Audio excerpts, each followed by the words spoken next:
গুৰু ব্ৰহ্মা গুৰু বিষ্ণু গুৰুদেব মহেশ্বৰ গুৰু সাক্ষাৎ পৰম ব্ৰহ্ম তস্मै শ্ৰী গুৰুৱে নমঃ। আজি 5 ছেপ্টেম্বৰ শিক্ষক দিৱস। পোনপ্ৰথমেই আমাৰ তৰফৰ পৰা সেইসকল শিক্ষাগুৰুলৈ ভক্তিভৰা সেৱা নিবেদন কৰিছোঁ, যিসকল শিক্ষকে এই সমাজখন শিক্ষাৰ মাধ্যমেৰে আলোকিত কৰি ৰাখিছে। মহাপুৰুষৰ জীৱন চানেকেৰে আমিও কৰিব পাৰোঁ জীৱন গঢ়ি। অভিনয় শেষ হ'লে আয়ু বেলি মাৰ গলে থৈ যাব পাৰোঁ খোজ সময়ৰ বালিত। যিসকল মহান ব্যক্তিয়ে এই ধৰাত জন্মগ্ৰহণ কৰি তেওঁলোকৰ কৰ্মৰাজিৰ দ্বাৰা নিজকে তেওঁলোকৰ নাম সময়ৰ বালিতো সোণোৱালী আখৰে লিপিবদ্ধ কৰি থৈ গ'ল, যিসকল ব্যক্তি মৰিও অমৰ হৈ আছে, সেইসকল ব্যক্তিৰ ভিতৰত ডক্টৰ সৰ্বপল্লী ৰাধাকৃষ্ণন অন্যতম।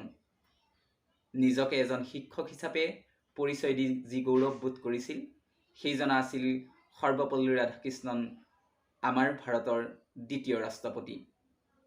আৰু তেওঁৰ নামেৰে তেওঁৰ জন্মদিনটোত সকলোৱে শিক্ষক সমাজৰ সন্মান অৰ্থে শিক্ষক দিৱস হিচাপে পালন কৰি অহা হৈছে। বাকী 5 অক্টোবৰ তাৰিখে সমগ্ৰ বিশ্বত শিক্ষক দিৱস পালন কৰা হয়। আৰু 5 ছেপ্টেম্বৰত আমাৰ ভাৰতত এইজন মহান মনীষীৰ জন্মদিনটোত তেওঁক শ্ৰদ্ধা জনাই সকলো শিক্ষকৰ সন্মান অৰ্থে শিক্ষক দিৱস বুলি পালন কৰি অহা হৈছে। আমি এই মহান ব্যক্তিজনৰ জীৱন চানেকি যদি অলপ আমি আলোকপাত কৰোঁ, তেতিয়াহ'লে দেখা পাম বীৰস্বামী আৰু সীতাম্মাৰ ঔৰসত তেখেতৰ জন্ম হৈছিল 1888 চনত তিৰুতানী নামৰ এখন গাঁৱত। আৰম্ভিক শিক্ষা ঘৰতে আৰম্ভ কৰা সৰ্বপল্লী ৰাধাকৃষ্ণনে পৰৱৰ্তী সময়ত মাদ্ৰাজ খ্ৰীষ্টিয়ান কলেজৰ পৰা দৰ্শন শাস্ত্ৰত তেওঁ অধ্যয়নৰত হয়। 1903 চনত তেওঁৰ দাম্পত্য জীৱন আৰম্ভ কৰে শিৱকামৰ সৈতে। 16 বছৰ বয়সতে তেখেতে দাম্পত্য জীৱন আৰম্ভ কৰে। কিন্তু তেতিয়াই তেখেতৰ ব্যক্তিত্বৰ এক বিৰল ব্যক্তিত্বৰ অধিকাৰী আছিল, আৰু এই কথাটো আমি অনুমান কৰিব পাৰিছিলোঁ যে যিহেতু তেখেতৰ বয়স কম আছিল, সেইবাবে তেখেতে 3 বছৰ পিছতহে সেই দাম্পত্যৰ জীৱন একেলগে অতিবাহিত কৰে। শিক্ষক হিচাপে নিজকে চিনাকি দি ভাল পোৱা ৰাধাকৃষ্ণনে শিক্ষকতা বৃত্তিত প্ৰথমতে জড়িত হয়।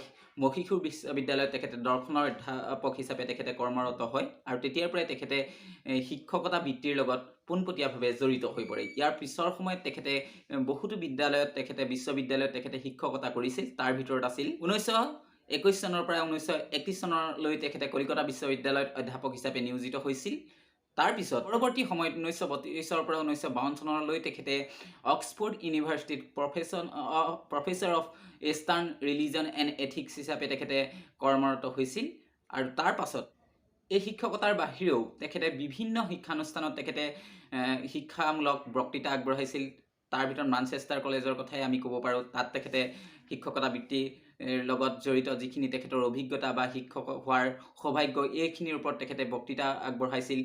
ইয়াৰ উপৰিও তেখেতে চিকাগো বিশ্ববিদ্যালয়, লণ্ডন ইউনিভাৰ্চিটি আদিত বিভিন্ন শিতানত তেখেতে বক্তৃতা প্ৰদান কৰিছে। শিক্ষামূলকেই হওক বা তেখেতৰ ৰিলিজিয়ন সম্পৰ্কীয় হওক, এইসমূহত তেওঁ বক্তৃতা দি সকলোৰে সমাদৰ লাভ কৰিবলৈ সক্ষম হৈছিল। ভাৰত ৰত্নৰে বিভূষিত এইগৰাকী মহান ব্যক্তিলৈ আমাৰ তৰফৰ পৰা আজি এই পবিত্ৰ দিনটোত শতকৌটি প্ৰণিপাত জ্ঞাপন কৰিছোঁ। গু মানে আন্ধাৰ জানা, ৰু মানে জ্যোতি, হাতে ধৰি যিয়ে দিয়ে পোহৰৰ গতি। যিসকল ব্যক্তিয়ে, সেয়া সৰুৱেই হওক বা ডাঙৰেই হওক, সেয়া জ্যেষ্ঠই হওক বা কনিষ্ঠই হওক, যি আমাক শিক্ষাৰ দ্বাৰা আমাক আগুৱাই নিছে, যি শিক্ষা দি আমাক পোহৰৰ সন্ধান দিছে, সেইজনাই আমাৰ শিক্ষাগুৰু। এতিয়া আহোঁ এই শিক্ষক দিৱসৰ যি তাৎপৰ্য, বৰ্তমান সময়ত শিক্ষক দিৱসৰ তাৎপৰ্য কি? যিহেতু প্ৰতি বছৰেই শিক্ষক দিৱস পালি আহিছে।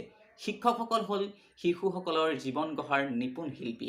এই শিক্ষক অবিহনে কেতিয়াও এখন সমাজ সুশৃংখলিত ৰূপত কেতিয়াও চলিব নোৱাৰে। জ্ঞানৰ অবিহনে কেতিয়াও আমি পোহৰৰ যি বাট এই দেখিবলৈ পোৱা নাযায়। এই শিক্ষকসকলেই আমাক জ্ঞান দিছে, যাৰ বাবে আমি নিজকে ভাল কি, বেয়া কি, সত্য কি, অসত্য কি, এই সকলোখিনি চালি জাৰি চাই নিজকে প্ৰতিষ্ঠিত কৰিবৰ বাবে সক্ষম হৈছোঁ। এই শিক্ষকসকলৰ অবিহনে আমি সদায় এটা মানে কাম নকৰা যন্ত্ৰৰ দৰে হৈ যাম। আমাৰ বিবেকে কাম নকৰিব। আমি আচাৰ আচৰণ শিষ্টাচাৰ এই সকলোখিনি আমি লাভ কৰোঁ শিক্ষকৰ পৰা। আদ্যগুৰু যদিও পিতৃ মাতৃ বুলি কোৱা হয়, কিন্তু এই শিক্ষানুষ্ঠানৰ শিক্ষকসকলে আমাক প্ৰকৃত শিক্ষা দিয়ে। তেওঁলোকে আমাক পাঠ্যপুথিৰ শিক্ষাৰ লগতে বাহিৰৰ যিখিনি শিক্ষা, সমাজ এখনত কেনেকৈ আমি বৰ্তি থাকিব লাগে, এই সকলো শিক্ষা দি আমাক পৰিপূৰ্ণ কৰি তোলে। সেই শিক্ষকসকলৰ অবিহনে হয়তো আমি এখোজো আগবাঢ়ি যাব নোৱাৰিলোহেঁতেন। যিসকল হয়তো শিক্ষাৰ ক্ষেত্ৰত মই এই কথাষাৰ কেতিয়াও নকওঁ, বা আমি এই কথাষাৰ ক'ব নিবিচাৰোঁ যে শিক্ষকৰ বাবে কেৱল স্কুললৈ বা বিশ্ববিদ্যালয় যাবৰ প্ৰয়োজন। শিক্ষা সকলোতে লাভ কৰিব পাৰি। বয়োজ্যেষ্ঠ এজনে আমাক শিক্ষা দান কৰিব পাৰে, কনিষ্ঠ এজনৰ পৰাও আমি শিক্ষা ল'ব পাৰোঁ। এই শিক্ষাই আমাক জীৱন গঢ়াত সহায় কৰি আহিছে, আৰু সেইবাবেই এই সকলোখিনি যি শিক্ষাৰ লগত জড়িত, যি আনুষ্ঠানিকভাৱে শিক্ষা যিহেতু যিয়ে আগবঢ়াই আহিছে, সেইসকল শিক্ষকক লৈ আজি 5 ছেপ্টেম্বৰত শিক্ষক দিৱস আমাৰ আয়োজন কৰা হৈছে। এই শিক্ষক আৰু গুৰু আৰু শিষ্যৰ যি মধুৰ মিলন এই সময়ছোৱাত, এইটো এই নতুন নহয়, বহু পুৰণি। আমি যদি আগলৈ উভতি চাওঁ, এবাৰ যদি চকু ফুৰাই চাওঁ, আপোনালোকে দেখিব যে আগৰ পৰা বৰ্তমানলৈকে গুৰু আৰু শিষ্যৰ মাজত মণিকাঞ্চন সংযোগ হৈ আহিছে। যদি চাওঁ, যদি আমি অলপ আগুৱাই যাওঁ, যদি আমি মহাভাৰতৰ বা ৰামায়ণৰ সেই কাব্যগ্ৰন্থসমূহক এবাৰ চকু ফুৰাই চাওঁ, তাতো গুৰু আৰু শিষ্যৰ যি সম্পৰ্ক খুব সুন্দৰভাৱে বৰ্ণিত হৈ আছে। আমি যদি কওঁ একলব্যৰ কথা, যি শিক্ষাগুৰুৰ বাবে নিজৰ বুঢ়া আঙুলি কাটি তেওঁক উপহাৰ দিছিল। যদি আমি ৰাম লক্ষ্মণৰ কথা কওঁ, যদি আমি শংকৰদেৱ আৰু মাধৱদেৱৰ কথা কওঁ, আৰু তাৰ পাছতো বৰ্তমান সময়লৈকে শিক্ষকৰ অবিহনে, গুৰুৰ অবিহনে শিষ্য কেতিয়াও আগুৱাই যাব পৰা নাই। যদি শিক্ষকৰ অবিহনে বা গুৰুৰ অবিহনে যি শিক্ষা লাভ কৰিছে, সেই শিক্ষা কেতিয়াও সম্পূৰ্ণ নহয়। সেই শিক্ষা সদায় আধৰুৱা। এই শিক্ষক সমাজেই আমাৰ সমাজখন জ্ঞানৰ দ্বাৰা আলোকিত কৰি ৰাখিছে। যদি শিক্ষা নাথাকে, তেতিয়াহ'লে এখন সমাজ কেতিয়াও সুশৃংখলিতভাৱে বা বৰ্তি থাকিব নোৱাৰে। শেষত বেছি দীঘলীয়া নকৰি এটা কথাই আমি ক'ব বিচাৰিছোঁ যে শিক্ষক দিৱস সকলোৱে অন্তৰৰ পৰা যি উদযাপন কৰা উচিত। কেৱল মাত্ৰ শিক্ষকৰ বাবে এটা দিন ধাৰ্য যদিও হৈছে, কিন্তু এটা দিনেই কেৱল সন্মান কৰি বা তেখেতলোকক সন্মান প্ৰদৰ্শন কৰি আমাৰ দায়িত্ব, আমাৰ কৰ্তব্য শেষ নহয়। শিক্ষকসকল প্ৰতি মুহূৰ্তত আমাৰ বাবে শ্ৰদ্ধেয়, প্ৰতি মুহূৰ্তত আমাৰ বাবে নমস্য। তেওঁলোকৰ অবিহনে আমি কেতিয়াও কোনো দিনাই জীৱনত আগবাঢ়ি যাব নোৱাৰোঁ।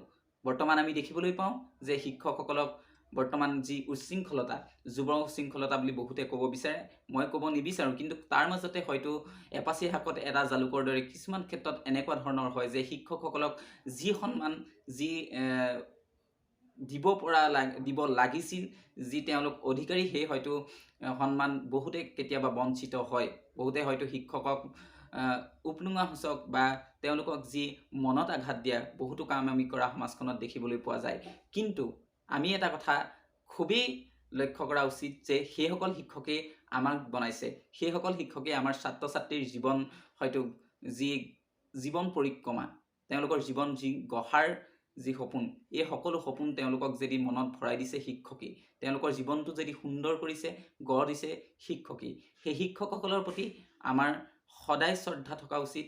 আমি কেৱল এটা দিন নহয়, আমি যাতে গোটেই জীৱন অন্ততঃ শেষ মুহূৰ্তলৈকে সেই শিক্ষাগুৰুৰ যাতে জ্ঞানেই আমি যিহেতু আলোকিত হৈছোঁ, সেই জ্ঞানেই যিহেতু আমি নিজকে প্ৰতিষ্ঠা কৰিছোঁ, সেই জনা প্ৰথম আমাক যিয়ে হাতত ধৰি ক খ শিকাইছিল, সেই জনা গুৰুৰ পৰা বিশ্ববিদ্যালয়লৈকে যিসকল গুৰুৱে আমাক সকলো জ্ঞান দিলে, সেই প্ৰথমৰ পৰা শেষলৈকে প্ৰতিজন গুৰুৱে আমাৰ বাবে নমস্য, প্ৰতিজন গুৰুৱে আমাৰ শ্ৰদ্ধেয় আৰু সেইসকল গুৰুলৈ মোৰ তৰফৰ পৰা মোক যিসকলে অন্তত জ্ঞান দিলে, যিসকল গুৰুৱে হয়তো মোক আজি এই দুআষাৰ আপোনালোকক আগত ক'বৰ বাবে শক্তি দিছে, যি জ্ঞান দিছে, সেইসকল গুৰুলৈ মোৰ তৰফৰ পৰা পুনৰবাৰ মই প্ৰণিপাত জ্ঞাপন কৰিছোঁ দূৰৰ পৰাই। আৰু বেছি দীঘলীয়া নকৰি আজি এই শিক্ষক দিৱসৰ যি বক্তৃতা, এই অনুষ্ঠানটি মই এই বক্তৃতাটো ইমানতে সামৰণি মাৰিছোঁ।